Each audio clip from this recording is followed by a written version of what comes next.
Claddu Iesu. Wedyn, dyma o Joseph o Arimathea yn mynd at Peilat i ofyn am ganiatâd i gymryd corff Iesu.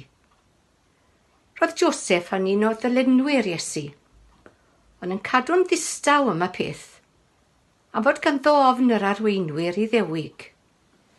Cafodd ganiatâd Peilat, a daeth a chymryd y corff. Roedd Nicodemus gydag ef hefyd, sef y dyn oedd wedi mynd i weld Iesu ganol nos.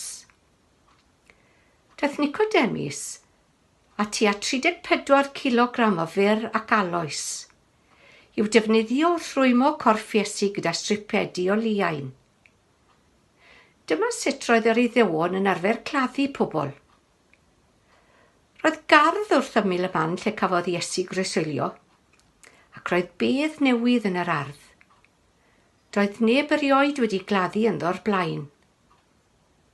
Am ei bod hi'n brynawn Gwener, y diwrnod cyn y dydd Saboth i ddewig, ac am fod y bedd mor agos, dyma nhw'n rhoi Iesu orwedd yno.